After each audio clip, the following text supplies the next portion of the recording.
Hey everybody, it's your buddy Bear Grizzly, and here we are with another look at a trailer. I like trailers. Trailers are fun. They give us visual ideas and cues of what we're about to see for either story or gameplay, and just in general, they serve to act as an archive for us later on. See, growing up, I had one way to get my information, and that was magazines like EGM, Nintendo Power, and several others. To have trailers like this shown off to us like they would only be shown at press conferences or events like E3 or other large cons, and then to immediately see these videos posted to places like YouTube? I hope no one takes that for granted, because kid me would have killed for something like that. And by killed, I mean stomped on a Goomba or three. Anyway, let's go scene by scene, or at least the important ones. If you guys haven't seen the trailer already, I'll have the link to it in the description below. Consider this a reaction as much as it is analysis. First off, can we stop saying that Ghaul's face mask allows him to breathe and just toss out that Bungie just seems to have missed this part of the Cabal's design? Here comes this guy with a cape whom we're assuming is the consul, and I'd put money on it being so, talking to Ghaul about the capture of the city, but he doesn't have a helmet or face mask on. In fact, as this scene goes on, you tend to see the grisly truth. This thing is embedded into Ghaul's face. Ouch. More Darth Vader than we realize, I guess. In the grand scheme of things, I guess this is just a minor detail, but for me, it just shows they missed this whole idea of a pressure suit, as they've said with the Cabal. Still, could be because they're on a Cabal ship, so who knows. If this is the consul, we can rule out all the theories then. He isn't the speaker, he isn't a war mind, he isn't anything else crazy. He's just another space turtle with a cape. Mini rant over. After this, we see the speaker, and initially I thought I saw some red on his mask as being something that was disconnecting him from the Traveler and making his mask look like a red-eyed ghost. But then I realized that the lighting in this game is fan-friggin-tastic, and the effect really threw me off. There's red all over the place in the room they're in, or something from Ghaul is being cast onto the speaker's mask. All the same, it looks awesome. But I'm getting ahead of myself. We see this capsule that the speaker is being contained in, and I have to wonder why. There's some signs of it being a cryo container or something similar to that with a smoke pillaring off of it, but I can't help but get a Star Wars vibe from this. You know, Empire Strikes Back, that really old movie with the walker thingies. That line made me feel kind of old. I'm not gonna lie, Spidey. What I do want to call attention to, though, is this scene with the speaker hanging inside the restraints. There's something billowing off of his arms in the early parts of the scene. I'm sure some could say it's light flowing off of his arms, but I think it's in relation to what we talked about earlier with a cryo tube kind of thing. The next scene has me guessing who the voice is, but I have a feeling it's Amanda. We haven't heard Hawthorne and NPC we're going to meet in the farm talk yet, though, so there is the possibility that this is her. I'm highly skeptical.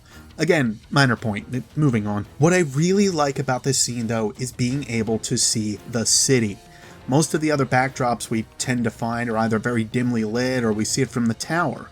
This is a bit more lighted, and I love the look of this place. It may be very closed off and has different layers, kind of like Attack on Titan, and you can see the wall right here, but I'm just really blown away by how good this place overall looks. And then there's Cabal warships. Yay. Seeing Zavala in this very downcast pose really makes me go nuts. I really do care for the guy in a lot of ways, and I just don't like to see him broken like this. It makes my heart sink. Chin up, Master Titan.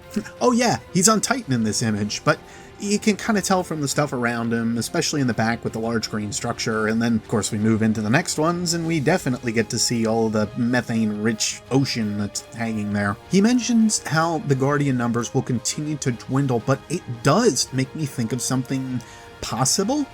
If the ghosts of those that die are kept safe and we restore all of their links to the light by freeing the Traveler, does this mean we may be able to revive those Guardians again? Just a crazy thought. Carrying on. Okay, stop. Catch.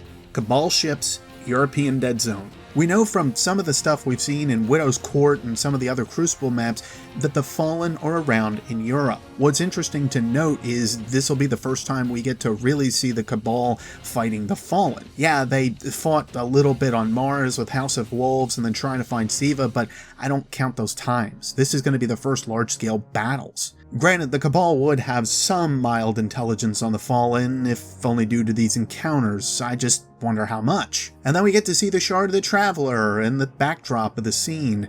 It's bristling with electrical energy, just like we're used to seeing it, though I still would like to see full close-ups of this thing. We then see some of the people in the hallway with shacks, if you recall the beta, and then we cut to the scene where we have two Guardians walking around in what seems to be a plaza of the tower.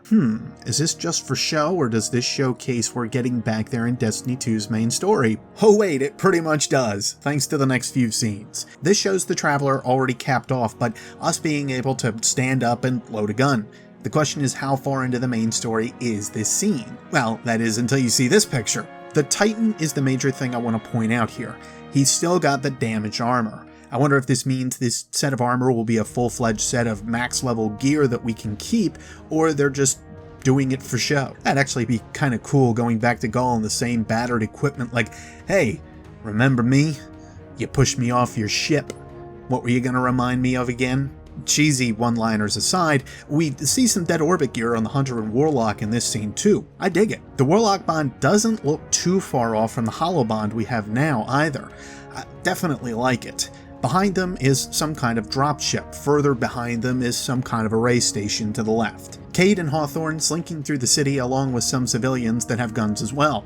I count a couple Warlocks, a Titan, and another Hunter at least with them. Question is if any of these Guardians happen to have light or not. Someone pointed out on Twitter though that the Warlock's helmet reminds them of a Scion, and I can't help but agree. This actually could be pretty cool if they do have some Scion or other Fallen or race-themed gear. Hawthorne being a badass with a sniper rifle, and chicken might be Ralph. Can we for 1 second appreciate the detail in Zavala's armor? Oh man. Speaking of Zavala, we see that he's still got a lot of strength in the next scene, which I really like. He's able to fling this gun around in this Cabal's hands and knock him out with it. He doesn't have light at this point, or at least so we're led to believe, and if that's the case, it just shows how strong Zavala is even without it. There will be no coming back. Oh, I'm sorry, I was just admiring Ikora being a badass. Oh hey, the symbol I really wanted to see. Still not sure if this is the Hidden's logo or not, but cool, finally. Thanks, Bungie. Also, what's with the necklace? Also, horses confirmed. Can I ride it? Next, we get a series of scenes for different areas that we probably will be able to go in, and the first one really makes me think that it's right outside the city, thanks to the wall. Obviously, there are plenty of other walls that we can find around Destiny currently, but this one really makes me think it is the city's wall. I'll guess the bridge might also lead there, but it looks too much like EDZ to me. Well, my observational skills are failing me here. What do you guys think? Next is Nessus, or I at least think it is, but this door makes me think it's the Vault of Glass that we're walking into, especially with the drop-off too. Obviously, I doubt it is, being that this kind of sliding door is also used in the Black Garden, but just a thought. Is this showing another mini-adventure or another area that we can go into with a lost sector or otherwise? That'd be kind of cool. Taking bets, I'm gonna die first in the laser puzzle. Just saying, 25,000 glimmer, it's gonna happen. If that's FWC gear, give it to me. Give it to me now. I want it all over me like clothes you wear, 'cause it's clothes. Ah, hell. Titan looks cool, I get. Wait a minute. What's with the 3 dots on the Titan's helmet? Why do they look like they have hive eyes? And then we get another montage of some more weapons and armor with a tank in the background. Speaking of tanks, this flashes up for all of a millisecond, but freeze frame shows us this icon on the tank. Some grenade launcher, the pole dancer does its thing, Ghaul gets to punch us again. Now, this Vex looks different from the rest we've seen so far. The crest is generally the thing on them to look at, and that's what I'm not sure of. It doesn't seem to match any of the current Vex types that we know of, so I think it's safe to say this is a new type of Vex. There's some more Cadogs, some Interceptor-like vehicles, and this all seems to be on the big sun-destroying thing that we've seen in trailers. We get more montages of worlds in a flash, and then Pike. So let's look this guy over.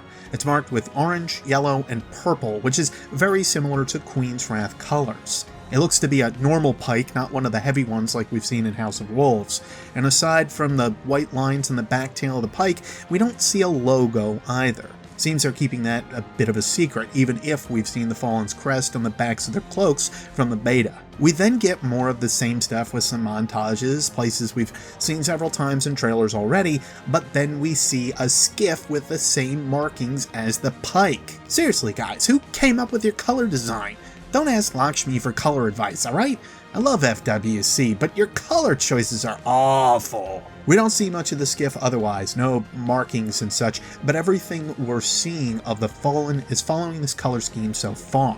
It's also very different from what we've seen already in Destiny. Some more shots of the EDZ, or so I think so, and that is the biggest hobgoblin I've ever seen, and I'm terrified of its line rifle. This is great.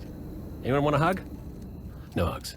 Everyone wants a hug, Cade. Don't let them fool you. Also, more horse. And that's it. That's as frame by frame as I can get it. I've already given all my thoughts on everything as it came up, so yeah. I'm really excited for the game, and I really enjoyed the launch trailer.